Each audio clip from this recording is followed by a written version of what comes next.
traveler. Are you ready to journey beyond time and space? During this adventure, we may encounter otherworldly intelligences, but have no fear. We are protected by the spirits of our ancestors, and guided by messages etched in stone that echo through the ages. Now sit back, take a deep breath, and prepare to step beyond the veil.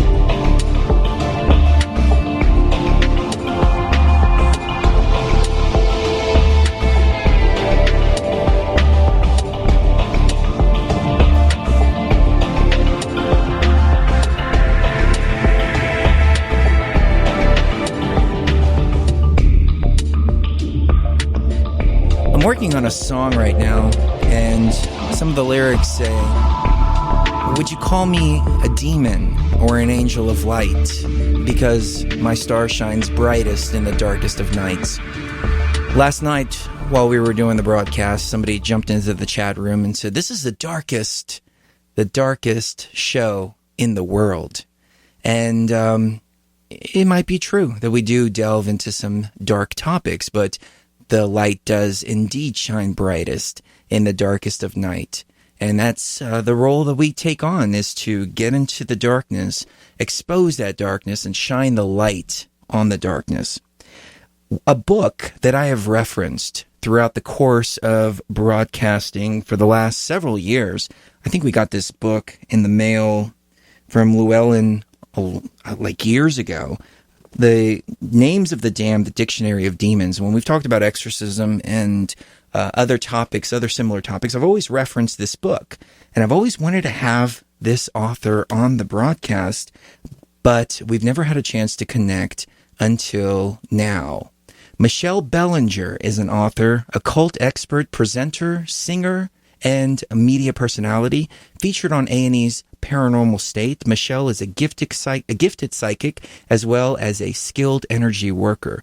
Michelle has published over 24 books and is best known as the author of The Psychic Vampire Codex and what I have in my hand right now, The Dictionary of Demons. Her Shadow Side fiction series came out last October and is set in a paranormal version of Cleveland. MichelleBelanger.com is the website. Amongst her catalog of books is Conspiracy of Angels, The Ghost Hunter Survival Guide, Sumerian Exorcism. Ooh. I haven't even heard of that one, but that one's just giving me chills in and of itself. Haunting Experiences, The Vampire Ritual, much, much more. Again, you can check that out at MichelleBelanger.com. It's a pleasure having her on. Michelle, how are you doing? I'm doing pretty good. How are you guys? Very good. Welcome to the broadcast, and thank you very much for joining us. You know, the first question that comes to mind when looking at this type of material, now obviously this question is for the listeners out there, but when you're delving into the darkest, the depths of the darkness, like you do here, to really understand each and every one of these demons, what's it like for you? Is there any type of protection that you do? I know that when we first got this book, I remember, putting it in the corner and looking at it and going, "Oh, that's an evil book." And then as I progressed, I realized, oh no, this is actually a very powerful tool that I have here in my hand. Right. But I imagine the novice out there would see something like that. So, how do you tackle a subject like this?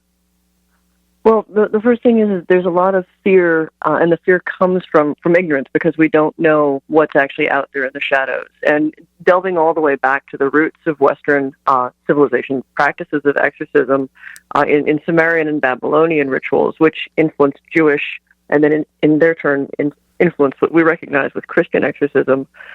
The name doesn't merely call attention to a demon. If you have the name allows you to bind it, to dispel it, to exorcise it, to compel it.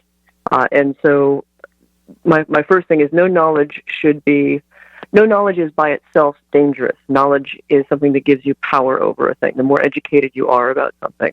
And that has been the approach that I always take, like to just boldly walk into the darkness and allow the courage and the fearlessness to be my foremost shield.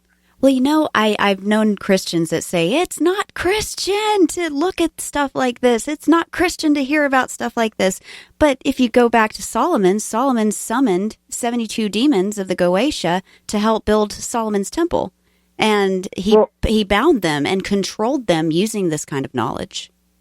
Yeah, and so the knowledge was the foremost part of it. And Christians were told for many, many years by the church that the lay people were not allowed to play with that.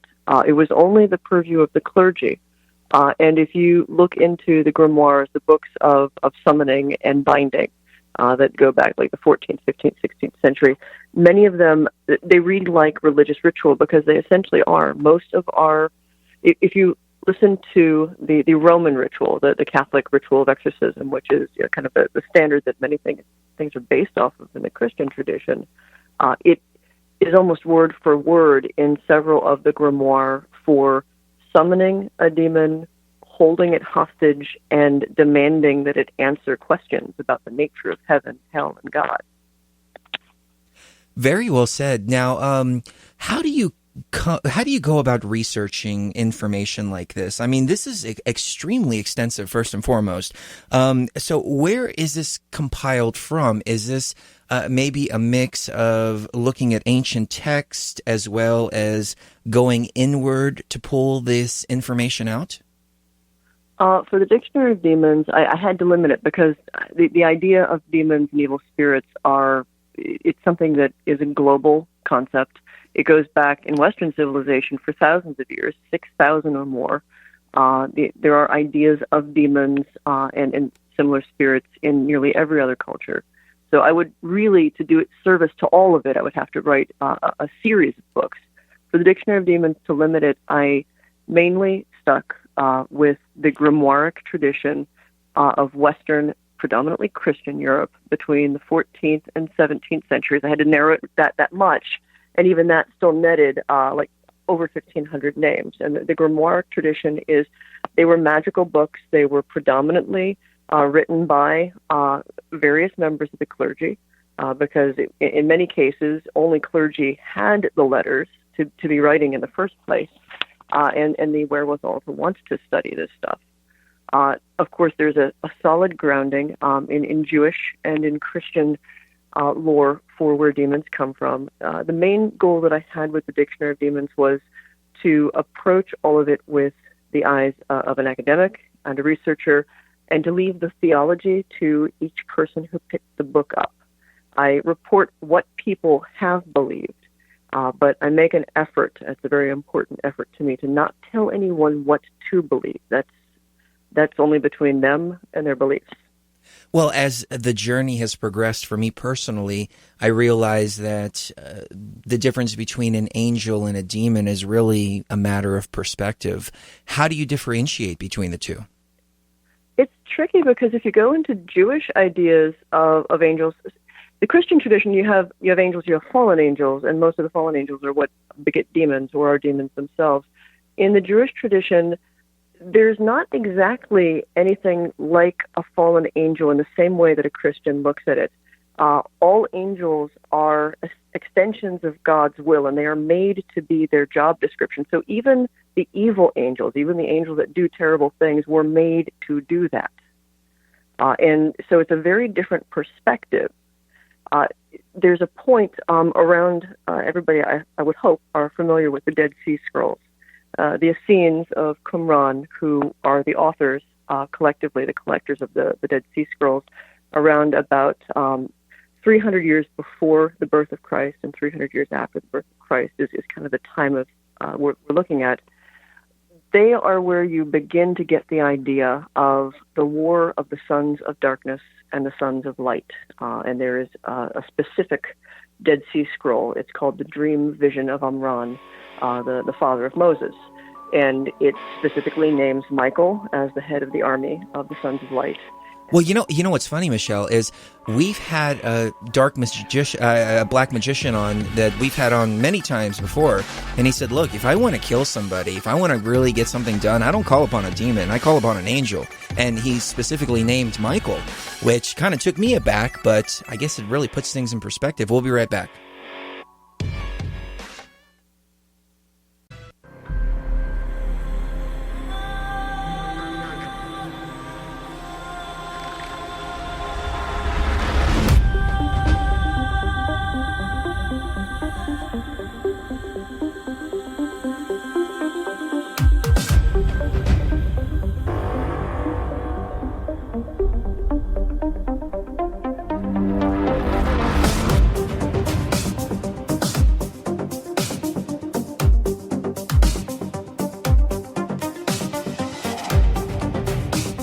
Summoning demons in the name of God may seem counterintuitive to some modern readers, but it made perfect sense in the minds of the medieval magical practitioners.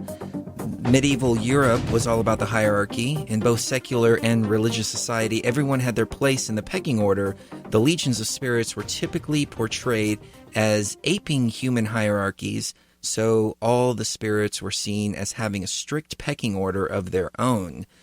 And as Sheree mentioned in the last segment, sure enough, the 72 demons of the Goetia, which Aleister Crowley summoned, were also summoned by King Solomon to build the temple. What do you chalk this phenomenon up to, Michelle? Is it that up is down and left is right? I mean, I hope that I'm not being too forward, but that's what it seems like. It seems like we've been told good is evil and evil is good. And as Isaiah 5:20 says, woe unto those who call good evil and evil good, who take bitter for sweet and sweet for bitter. I'd say that the hierarchies of heaven and the types of spirits that are out there are more complicated than human minds can fully comprehend. I mean, we exist with finite intelligence, and you're talking, God is infinite. And so the way in which God perceives anything, the way in which divinity is able to arrange the world, it's necessarily going to be a little bit beyond us.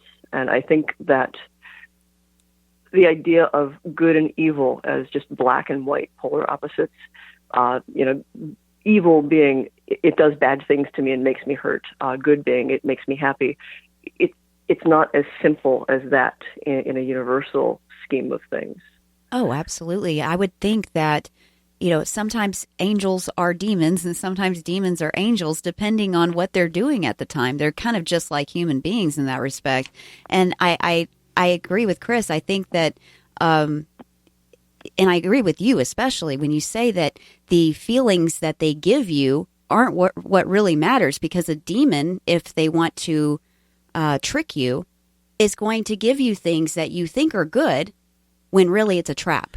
Well, I can give you an example here. Michelle, in the book you mentioned Lucifer. Lucifer has come to be one of the most recognized names for the devil. He's depicted variously as Satan, the serpent of the Genesis, etc., etc. But in actual fact, at least in my understanding, as the consciousness evolved, I realized that Lucifer is actually more of a guide, more of a teacher, more of a conduit of wisdom than anything else. But we've taken this name, Lucifer, Venus, etc., and we've superimposed it upon this evil devil, and it all comes from the theology. Well, and a lot of the modern ideas of the devil, the depictions of what the devil looks like, owe a lot more to a number of different ancient deities. The Egyptian god Set, who himself in their tradition becomes demonized from a polarizing force who is the twin of Horus, and he and Horus help to keep the universe balanced. He becomes this Typhonian, this being of chaos and destruction, and elements of Set as a deity become integrated with the modern idea of Satan, Pan, the Greek idea, a Greek god or demigod of the wilds. It's where you get the goat hooves and the horns. We are looking at traditions that have been handed down to us over several thousands of years, and they've evolved in different directions. But to go back to the idea of an angel that could be doing what would seem to be horrible things, like what we would probably these days go, well, that has to be a demon. Just look no far than Moses, when the angel of death is sent to take the firstborn. Anywhere in the Old Testament, it's angels who are sent by God to do truly horrific things. Angels are God's hitmen through the Old Testament. And if we weren't being told explicitly that those were angels, from a human perspective, when this stuff is horrible things are raining down on your people, when your wife is turned into a pillar of salt, we would probably be more inclined to say that a demon did that. It seems pretty demonic to me. Yeah. Yeah. They get asked to do some pretty bad jobs. I completely agree. And going back to Set, Horus, etc., and Satan especially, Paradise Lost. a lot of people don't realize, but the whole idea of the devil and hell in and of itself was taken from a fictional work, a poem called Paradise Lost, and it's quoted as scriptural fact. Yeah, an awful lot of, think of Paradise Lost as kind of biblical fan fiction that then became the way people understand those images, because Milton gave a face, gave a personality to these concepts that had been handed down, and they were relatable to a certain extent. I mean, better to reign in hell than serve in heaven. He makes Lucifer, he makes his devil as something of a dark hero, and that, I think, galvanized a lot of people's imaginations. Well, if you go to the East and the Far Eastern tradition, they think of Shiva versus, who was the other one? Shiva versus Kali. And Shiva, yeah, and they were destructive gods, but they had their place. You know, there was a place for everything, and it wasn't seen as such a duality, and it was seen as all is one, and we need destruction sometimes in order to birth something new. Right. For example, in modern times, they see Shiva as the destroyer. They forget that Shiva destroys in order to create. It's like burning a field down in order to make it ready to plant seeds. Yeah, it's Brahma, Vishnu, Shiva, creator, preserver, destroyer. Mm-hmm. And destroyer is not seen as the end of the road. The destroyer is seen as the recycler, essentially. Like things are created, things are preserved, things are destroyed so that new things can be created. And in that destruction, things change and alter their states and learn and ascend. Very Absolutely. well said. Now, going back to the book itself, were there any energies that you found yourself being guided by, or maybe working as helpers to help compile some of this information? I have spirits that are protective for me that I work with, but a lot of what I was digging for had more to do with finding knowledge that people have been too afraid to look at with anything more than kind of between their fingers. And I think that a lot of our misunderstandings and a lot of our fear comes from not looking hard enough, not looking with an analytical mind, as opposed to just, looking with all of the horror stories we've been told. Now, I want to go back a little bit to King Solomon, because the interesting thing about the Testament of Solomon, which again is written in that really fertile period of time, the 300 before the split between AD and BC and the 300 after. Well, let's hold right there. We are hitting the break, so on the other side, we'll go right back to the 72 demons of the Goetia that King Solomon conjured. We have Michelle Belanger on, author of Names of the Damned, the Dictionary of Demons, plus about a dozen other works. MichelleBelanger.com, the website. Check it out during the break. We'll be right back in 2 minutes.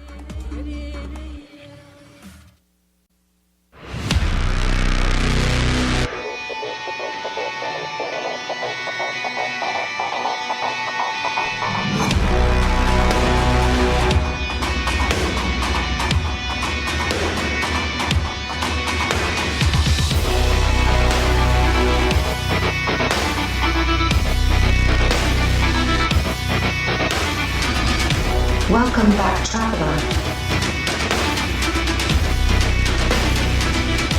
to Beyond the Veil.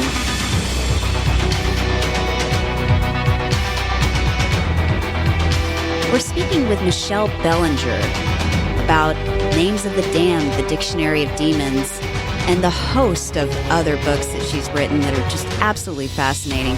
And we were discussing Solomon's Temple and the building of Solomon's Temple, which also has ties to Freemasonry and the basic rites that and rituals that are involved in Freemasonry as well. So, Michelle, tell us about the 72 demons of the Goetia that King Solomon summoned.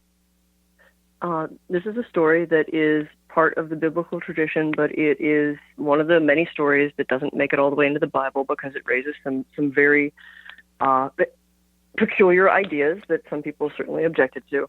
The story starts with Solomon having the temple being built, and there is a worker that he is very that he favors. It's a young boy, and the boy is withering away. And Solomon prays for God to give him an answer to help this young man. And he finds out that the boy has what is called a half-eater. There's a demon that has beset him, and it is sapping his life. And every bit of food and everything that he gets, it eats part of it. And the demon is called Ornius, or Ornias. And God sends one of his angels down to give Solomon a seal that gives Solomon the power to bind and compel this demon. Well, Solomon, being the clever fellow that he is, decided not merely to protect the boy and to bind the demon, but to make the demon reveal the locations and names of all of the other demons that he had any connections to. And so Solomon goes on this great hunt to find all the demons that could be causing problems for people and use the seal to compel them and to bind them, and in most cases put them to work in building the temple. So think of it as a hellish work prison program. And one of the things that is most interesting with those particular demons, though, they become the 72 Goetic demons. In the Testament of Solomon, initially, they are only 36, and they are associated with the 36 decans of the zodiac. Several of them specifically point out that they are that Solomon shouldn't have control over them because they are the children of angels. And that's a very important statement that they make because it ties in with another book called the Book of Enoch. The Book of Enoch tells the tale that only has a couple of lines in Genesis. The sons of God looked upon the daughters of man and found them fair. Many people interpret those sons of God differently, but you probably would recognize the word Nephilim. Mm-hmm. You may not recognize the word Gibberim, but there's a whole... There are several different names given to them.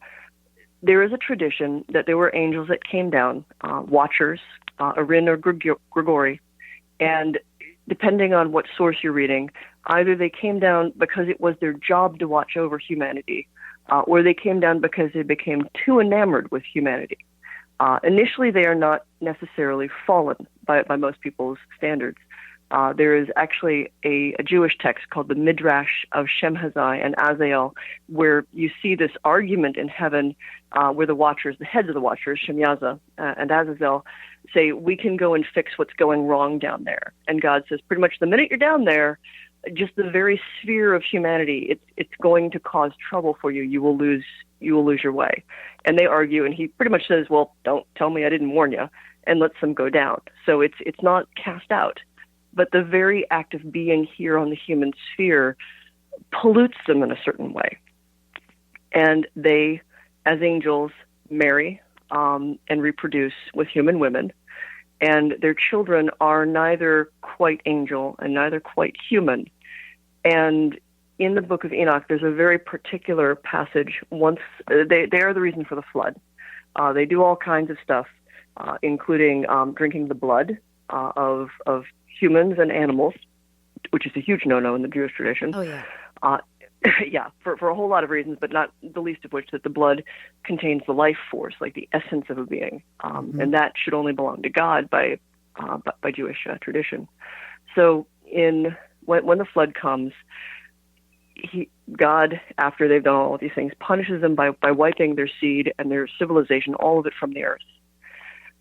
But those children have nowhere to go. They are neither of heaven and they are neither of earth. So they are condemned to remain as spirits. And they lash out at humanity jealously. They basically become our idea of Christian demons. They are these beings that are stuck here, that are bound here, and that are really angry. And they are super intelligent. They are more than human, and yet they are still tied to the human sphere. And it sets the stage. Solomon works with those beings, and those are the demons that he's binding. Oh, wow. So it goes all the way back to yeah. Wow. And you mentioned something about Solomon. You said he was a clever fella. And did you know that in Australia, the Aboriginal word for shaman is literally translated as clever fella? Clever man, yeah. Yeah, so I mean, Solomon does sound like he was a shaman of sorts. That he used his knowledge of demonology to help people and to heal people and to also push his own society forward in a sense. Yeah, and like a shaman, he wasn't afraid to get his hands dirty now and then. Apparently not. And he he would go out of his way to find these things, and he had some battles of will with several of them. One of the key things about them, and I think it's why 36 turns into 72 over time, is he binds them also in the name of an angel. Each one of them has an angel over him. And in one or two lines, and then kind of reading between the lines in the Testament of Solomon, the original translation, that angel is that particular demon's father. Oh. So basically he's calling daddy on them. Oh, wow. To keep them in line? Yeah, that the father has control over, or they are compelled in the name of that angel that is set over them. Wow. And from what I understand about the Book of Enoch, the fallen angels actually came down here of their own accord. You know, they weren't cast out, they weren't forced out. They came here of their own accord to help humanity. Yes, Shemyaza and 200, and each of his chiefs of 10 came down on Mount Hermon, and they swore among themselves that this was, in fact, the course of action that they were going to take. And in many ways, they were bringers of knowledge and civilization. One of the things that they are punished for is they taught humankind things that were thought to be forbidden knowledge. But some of those forbidden knowledges are divination and magic, but the creation of weapons and armor, forging, is one of those lessons that is forbidden knowledge. The creation of cosmetics, how to dig metals and stones from the earth and refine them. That's another one of that's Azazel's particular area of expertise. Some of them teach the signs of the clouds, and some of them the movement of the stars and the movement astrology. of the moon. Shamsiel, yeah. And not just that, but timekeeping. They are taught how to write. So there's all of these knowledges, several of which we wouldn't necessarily think of as forbidden knowledges, damning knowledges. And yet the fact that they are teaching all of this stuff that humankind is perceived as not being ready for, they are punished for that. And additionally, for polluting themselves with having sex with ladies. They apparently really liked the human ladies a lot. Well, I mean, don't we all? I mean, really. Women are beautiful, and I think that these fallen angels, quote unquote, got the short end of the stick, so to speak. I think that God was a little bit hard on them, but that may be just me. We'll be right back with a little bit more. I guess one more segment here with Michelle Belanger here on Beyond the Veil. Two more.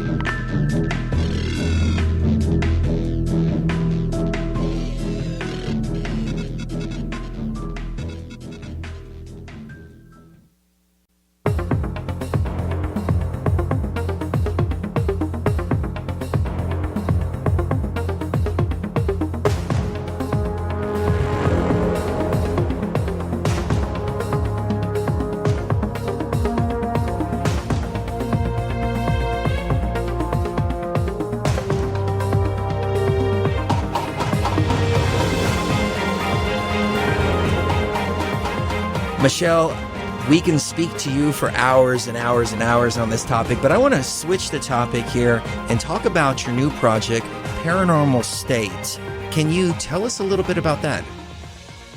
Well, it's not exactly new because, let me see, that was 2006 to 2011. Oh, was it? Oh. Yeah, it was a little while ago. We've got a bad bio here then. Oh, no, it's okay. Okay. What is your latest project? My latest project is actually the fiction series, which takes all of my knowledge and research on the Watcher Angels, demons, and all of that. And yes, Shadow Side. I do have that here in my notes. I got those confused. That was my fault, not the publicist's fault. So don't worry about it. Okay. I mean, Paranormal State was an interesting experience because it let me really put my psychic abilities to the test. And get a lot of verification and validation for that, especially once they instituted the blindfold. And that also, those experiences get woven into the fiction. The fiction series started because there's a lot of ideas, theories, and concepts, especially on the idea of the Nephilim, the Gibberim, and like the various tribes of angels that are a little bit beyond what I would be able to write in a nonfiction book. And I wanted to explore some of those ideas. And the realm of fiction was one of the only places to really do that freely. So while I'm definitely telling stories, I am also raising concepts very intentionally about the idea that there may or may not be angels and various things living among us, and where they come from, how they arrange themselves, and all of that is very much grounded in my background with reading the Testament of Solomon, the Book of Enoch, all of that material. I mean, I should probably mention I have a degree in comparative religious studies. I studied at a Jesuit college. My teachers were Jewish and Catholic and Buddhist and atheist and all sorts of things. I am one of the few people in the paranormal community. I literally took a course on demonology.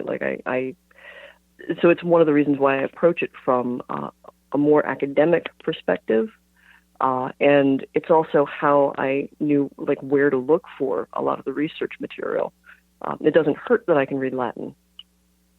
So do you find that people are more receptive when this information is bundled in a fictional work or when it's presented with a hard nut and bolts kind of nonfiction? I like the way fiction, stories and myth inspire us. I mean, we see it with Milton. Milton raises a lot of ideas, and while some of those ideas maybe have misled people to how they interpret Lucifer, specifically Lucifer, he still raises ideas that then inspires people to do further research. I know certainly reading Milton did that for me. So on one hand, I like the hard research and I like putting it there, but it can be a little bit intimidating for some people. So putting things in story and making them more accessible, but also exciting and interesting, telling a good story, but grounding that story in fact, and allowing the reader to speculate and then go do further research on their own, point them in the right direction through the story. I think that's a very powerful tool for educating people, especially on topics that they might be afraid to delve into otherwise. So I'm going to ask you probably the hardest question an author can answer. Given the dozens of books that you've written, which one is your favorite? It's a tie. The Dictionary of Demons, because I am tremendously proud of the amount of research, but also being able to write a book that is accessible for a mass market, that is also something that doesn't skimp on the academic side. And currently Harsh Gods, which is the second book in the Shadow Side series, because as much as I set out to pass along a lot of ideas, that doesn't necessarily make a good story, but I have made a great story around all of the rest of it. And all of the feedback I've gotten, all the 5-star reviews, tell me that I'm a darn good fiction writer in addition to somebody who's also playing with fun topics. Well, I have to say the Dictionary of Demons really appeals to me. I'm a real research-oriented kind of person. I'm very much left-brained. And so I see the Dictionary of Demons and all of the research that you've done. It's a huge book. And I can just tell that you did massive amounts of research on that. So kudos to you for that. And then also Harsh Gods. I'm looking at it right now. And apparently you have a contest going on. Can you tell our listeners a little bit about the contest? Actually, there's several contests going on, all of which are just a get a free copy of the book. Goodreads has a contest going on. I think Dread Central no longer does. If it's a contest on my website, we've already picked the 2 winners for that, and it was just having people let me know, what made them want to, hear why would they want to read the book, and that we pretty much put people's names in a hat for that. But I know that the contest on Goodreads is still going on, and pretty much if you pop over to Goodreads, you can put your name in a queue, and I think they've got 15 copies to give away. I just got excellent. done with a signing here in Cleveland. And then the book launch in Atlanta this past weekend, last weekend. We have a question from one of the listeners, and Yes. growing up in a Jesuit school or attending a Jesuit school, can you comment at all on the Black Pope? Honestly, no, because the Jesuits don't talk about, if there is anything hinky going on with the Jesuits and the Catholics, that's not a topic that they're very inclined to talk about. I heard some fun stories about what may or may not be in the Vatican Library, but that was about as deep as they would get into topics like that. Can you share some of those stories?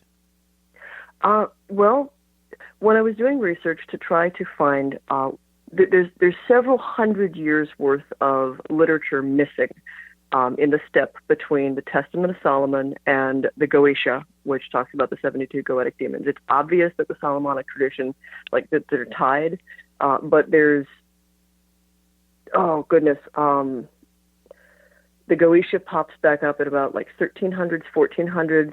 The Testament of Solomon is written conservatively 300 AD, maybe, possibly earlier. So there's a huge gap.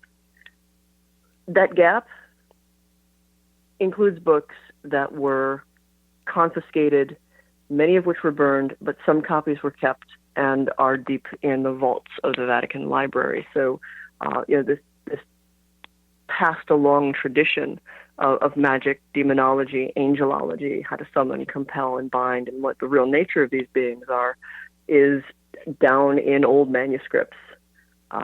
Probably never going to see the light of day again. I agree with you. We've talked about this very same idea that the Inquisition was not so much about spreading Catholicism or any religious teachings, but rather compiling all of the sacred information, destroying it. Well, not necessarily destroying it, but wiping it out of the public's, or taking it out of the public's hands and putting it in the hands of the church, and that's it. And I think that they do use a lot of ritual, they do use all of this understanding, and that's why all this is forbidden knowledge, because they want to have that upper hand against the sleeping masses. Yeah, well, and one of the grimoires that I read, the grimoire of Pope Honorius, is allegedly written by a pope. It's a book of summoning demons and compelling them, and it is attributed to a pope. Like I said, at the time that most of these grimoires were being written, very few people could read or write. The clergy consistently could read and write, and the particular ceremonial magic is a magic of letters, of lettered people who can write, the ability to write and scribe names. Like, there's so much pressure on the written language that it grew out of the educated elite. And at the time, that educated elite was almost exclusively clergy. So it's fascinating to think of men of God then quietly on the down low setting up their summoning circles and trying to bring these beings down to ask them, like in many cases, theological questions. When was the world created? What is the actual line between good and evil? Why did the angels fall? What is redemption? Very well said. I liken it to communing with entities in a shamanic setting as well, something we've talked about in great depth on the show, pulling information out from the hyperspace realm, as we put it, or lucid dreaming too, remote viewing, etc., etc. Michelle, stick with us one more segment, please. The website I have for you is michellebelanger.com. Any other websites? Honestly, best place to catch me is Twitter under my handle, Sons of Anak. That and keperu.org if you want to find some of my articles on energy work. Fantastic. We'll be right back, ladies and gentlemen. Phase 2 will be initiated momentarily. Please remain seated while we prepare to go deeper. You can visit us at www.beyondtheveilradio.com. Real people, real radio. Wherever you are, make it TFR. Truth Frequency Radio.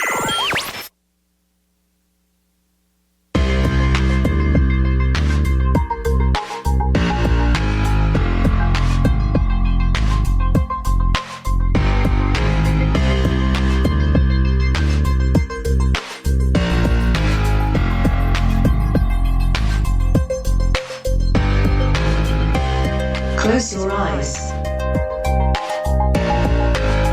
Feel the movement. This is the rhythm of the universe. This is Beyond the Veil. Frank Fescino will be joining us in 10 minutes to talk about the Flatwoods Monster. What happened in 1952 that still has people talking about to this very day. John Herlowski will be joining us in the third hour, The Sorcerer's Apprentice. We're going to talk more about remote viewing as we welcome him back. But we do have Michelle Belanger for the TFR exclusive segment. And Michelle, some of the listeners are asking for you to give out the Twitter again. They missed it the first time. Oh, yeah. It's Seth Anakim, and it's a little tricky to spell. So it's at SETHANIKEEM.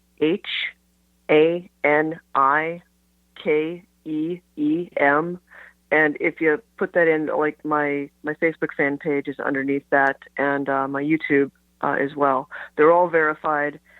So I'm pretty sure if you just Google Acme, you'll bring up a whole bunch of stuff. Right now, a whole lot of chatter on Harsh Gods because it's, a week and a half into launch and has gotten a lot of really good reviews. Seth Anakim. I'm trying to decode that. I'm not exactly sure if that is derived from Set or Seth. Can you tell us what that name actually means? It's a handle that's actually based in the story world of the Conspiracy of Angels stuff. So Anakim is one of the tribes. And that's, again, hearkening back to biblical stuff. I will mangle the chapter and verse, but we were in our own eyes as grasshoppers to them, and they're talking about the Sons of Anak, when the children of Israel are sent off to basically scout things out, and they see that the enemy has among them some of the giants still. Goliath is one of the giants, one of the Gibberim. And whenever you see in the biblical stuff, when they encounter giants, what they're encountering are the children left over from the angelic interaction with humanity. So they're bigger, they're stronger, they're badder, and the flood didn't kill them all. Let me ask you about the concept of the divine feminine. I don't know if you get into this at all, but I noticed in the book you name Lilith and in Hersak, Ishtar. I don't know if you get into Isis. I didn't look that one up. But what I believe, or what I feel is the case, is that we have a feminine energy that is the mother spirit that has been suppressed and ultimately turned into a demon, turned into a devil. And the Baphomet, which you also name in the book, is always shown with a goat's head and breasts. And if you look at the depictions of Inanna or Ishtar, you see her with her wings, with her breasts, with the claws, the talons. I think it's talons, yes. So I think they've taken the sacred goddess and they've turned her into a devil. What do you think about that? Well, I think we see shades of that with Kali, Shiva's consort, because Kali is sort of like the angry feminine, the empowered feminine, and she's often portrayed with her tongue pointed and sticking out. She drinks blood. She has fangs. She haunts graveyards. She has a little girdle of mangled limbs and severed heads. She's everything that soft and loving and welcoming womanhood is not. She is the fierce feminine. And I think that is an archetype that when we've left no room for the divine feminine, that's the only face that she has left to show us. I mean, the Gnostics had Sophia, wisdom, who was a counterpart, like a necessary and sometimes presented as like a wife of God, if not the female duality of God. We have a very polarized culture, and when we see God, we've very much genderized that word as, you say God, most Christians are going to picture a big guy in a bathrobe in the sky. God is definitely a man. And yet in Genesis, when God is brooding over the face of the waters, there are feminine words being used in the original language that suggests that God is a much more complicated being than just male. or just female. Well, if you take Yahweh, for example, Asherah was supposedly his wife, according to some ancient books. The modern religions, of course, have taken this out completely, have demonized the woman, made the woman the root of all evil, the original sin, etc., etc. Women should be quiet. They shouldn't teach.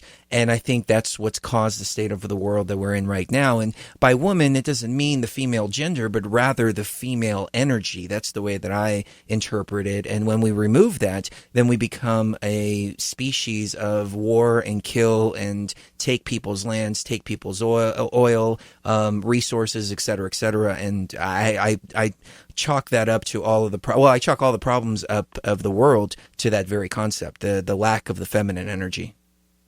Well, and the other word that is used for God, that is translated as God throughout the Old Testament, especially in Genesis, is Elohim. And Elohim is plural. Right. It means the gods and the goddesses. Mm-hmm. And Yahweh and Elohim, you don't get to see them in the translation. You see, God and the Lord God.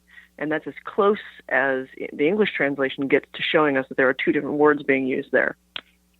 Well, here's something that I just came across last year when I was doing a little bit of research. According to Strong's Concordance, the word Baal, B-A-A-L, actually means the Lord. Yeah, no, and Baal, that L in Baal and Belial, Beelzebub, that means that is Lord. It is the same L that is in every angel name, Raphael, Gabriel, Michael, and Elohim. There's a much more complicated pantheon, a much more complicated theology. I think that it is impossible to fully understand what people are trying to present in the biblical literature without also taking it in the context of its history and also learning that there was a very complicated structure of there were many different cultures, many different cults, groups of religions, and Yahweh's religion was only one of them.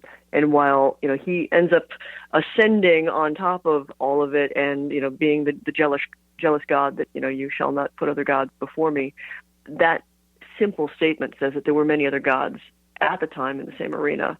And there's so much interchange in their identities, their attributes, and their names.